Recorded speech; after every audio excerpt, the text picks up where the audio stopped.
Hey guys, Brian delivers you the goods here. I'm returning to you for one last review for the day, and this is actually for a new album review. This is premiering, I believe, September 1st at 1 a.m., so definitely be on the lookout for this review.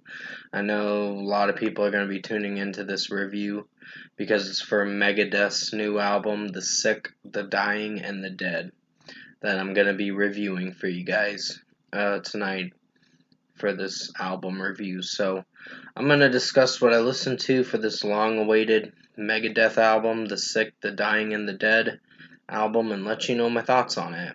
So let's dive into this album review. Now, I listened to all 12 songs from this, and I think it's a good album. So we're going to get right into the track list, of course. It starts with the title track, The Sick, The Dying, and The Dead, and it starts off pretty well. Honestly, I'm really enjoying this track.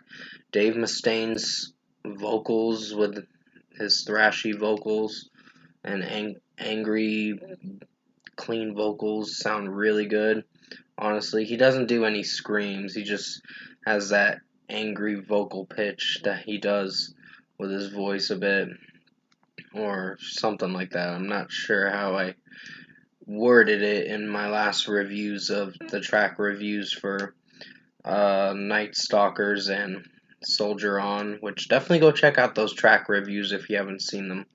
Sick, the Dying, and the Dead was a really good song. I really enjoyed the guitar riffs. The drum work was really good, and the song executed pretty well, so 5 out of 5.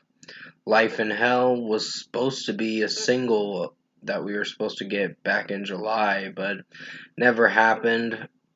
It's just a regular song on the album, so it's still a pretty good one, for sure. It's one of my favorites, for sure, so 5 out of 5. Really like the drum work and the guitar work, and Dave Mustaine's vocals in it sound really good. So, not really disappointed with this track. 5 out of 5 for Life in Hell. Night Stalkers featuring Ice-T. I think with this song, I like the instrumentation in it, and Dave Mustaine's vocals is not so bad, but Ice-T kind of didn't need to be in the track. I know they wanted to put him in the track, but I don't think it worked with how it was sounding. So 4.5 out of 5 for this one. I still think Night Stalkers is my least favorite, but it's good in its own way because of the instrumentation, and Dave Mustaine's vocals sound pretty solid. But Ice-T probably shouldn't have been in this track, in my personal opinion. So 4.5 out of 5. Dogs of Chernobyl was another solid one. There's a moment in this track, close to the end of the track, where Dave Mustaine feels like in my opinion, I feel like he's sort of rapping a bit and singing pretty fast too. It might just be singing pretty fast, but it sounds like rapping, but I might be wrong. So you might have to correct me if I'm wrong, but it sounds like he's singing pretty fast. But it's a solid track, so 4.5 out of 5. I'm not sure if I feel for this track because of that moment in the track that I mentioned, but still, the rest of the track did pretty well. I like how the intro comes in, so but the ending to the song kind of doesn't execute too well, but in its own way, it's good. Sacrifice is another track that I think is solid. It just sounds similar to Night Stalkers, and so does the next song, of course, with the melody. So these three tracks or whatever. Well, Dogs of Chernobyl had its own melody, and that was the good thing about the track, but the ending to the song kind of ruined it a bit, in my personal opinion, with how Dave Mustaine is singing really fast, and it just doesn't execute too well to boost the song's rating to a 5 out of 5. But still, I'm going to give Sacrifice a 4.5 out of 5. I personally don't know if I like this track, in my opinion. I'm just unsure with this one because it's 50-50 with me. Um, Junkie is another solid track. It just sounds kind of cheesy in my opinion with how the melody is coming in, but I'm not trying to say this song is terrible, but it just there's something about this track with how Dave Mustaine is singing it, and it goes to the chorus pretty fast for sure. So it is what it is. It's just one of those iffy tracks. So 4 out of 5 for Junkie. I'm not sure if I feel for this one. Um, Psychopathy was a pretty good interlude for sure. I'm gonna give this a 5 out of 5. I don't have much to explain with this interlude. It's just someone talking in it, so it's pretty interesting. Killing Time was another solid track. Don't know if I'm feeling for Dave Mustaine's vocals in this one. I feel like they are a little underutilized and underperformed with his vocal potential, but it is what it is. So it's not a bad song. It just some of the lyrics are a bit sort of cringe, but still 4.5 out of 5. Soldier On is a pretty good song. I really enjoyed this one, so 5 out of 5 for this one. Really like it.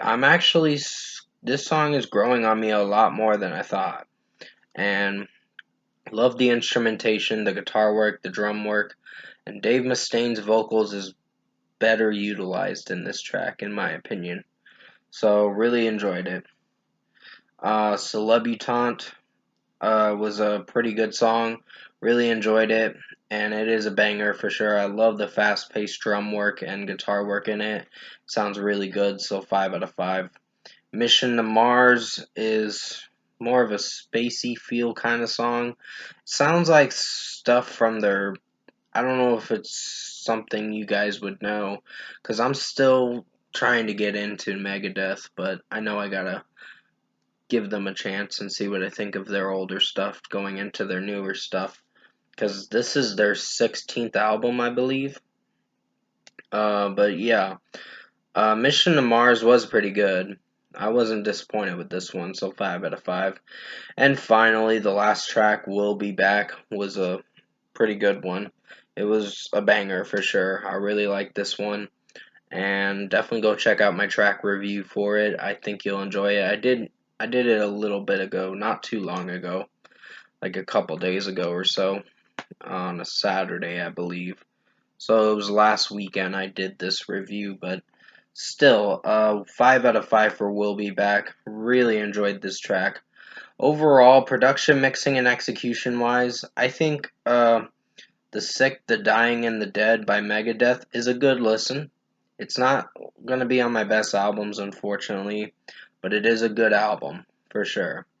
It'll be on the decent to good albums on my list, as if I should say so myself, because, yeah, in my opinion, I think it's a good album. So, overall, I think Megadeth, The Sick, the Dying, and the Dead, in my opinion, for this album, is a good listen. Definitely recommend checking it out and see what you think of it. So, for a score for me, I'm going to give Megadeth's 16th studio album, I believe is what it is, that their studio number album they're on is. I'm going to give this album an 8 out of 10. This was a good listen. I had a good time listening to it, even though there were some least favorites of mine. I still enjoyed this album despite. I think Dogs of Chernobyl is probably something a lot of fans are probably going to like. So maybe this is a song that might grow on me in due time. That's the one song I want to see if it grows on me for sure. But I do like the creativeness with this track and the different the intro was pretty well done for sure with how it starts off the song. So it's pretty weird, but it sounds pretty good. So yeah, I think Dogs of Chernobyl is a pretty good song. So yeah, I probably would have to re-rank it to a 5 out of 5. So sorry if I said 4.5 out of 5 for that song. I just wasn't sure what to think of Dogs of Chernobyl. Just wasn't sure if I was on board with how it was sounding at first. So please forgive me if I re-ranked it and kind of alternated with a different rating. So anyways, 8 out of 10 for The Sick, the Dying, and the Dead by Megadeth. Comment below, Let me know what you guys thought of this new album review for Megadeth's new album, Megadeth. The Sick, the Dying, and the Dead. Sorry if I repeated myself. And if you enjoyed this new album review that does come out this upcoming Friday, I'm just premiering this at 1 a.m. on September 1st because I did find it early on August 31st. I think I started listening to it about 9ish. So I found the album around 9 a.m. or 9 p.m. I meant to say. But still, I hope you enjoyed this album review. I did the best I could to make it as good as possible. If you did enjoy this album review that I did for you guys for Megadeth's The Sick, the Dying, and the Dead, comment below and let me know your thoughts on it. Tap a like on this review if you liked it. Subscribe to my channel if you can to support the channel. I will be returning to you for another album review.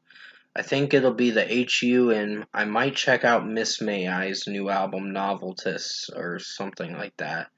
I think that's what the album name is called. I'm not sure. But still, hope you enjoyed this album review for Megadeth, The Sick, the Dying, and the Dead. This video is premiering at 1 a.m., just so you guys know. And I think you guys might enjoy this album review. In my opinion, I think it's a good listen. It just has a few songs I'm not sure if I'm crazy for. Like, Junkie is probably the least favorite out of all of them. And Night Stalkers is solid in its own way, but it does have some underlying problems with Ice-T not doing much with the track. So, yeah, but that's just my opinion. Anyways, I'm going to be ending this video now by saying thank you so much for watching this Megadeth, The Sick, the Dying, and the Dead album review. I hope you enjoyed it. Stay safe. Take care, guys. And as always, I will see you in my next review.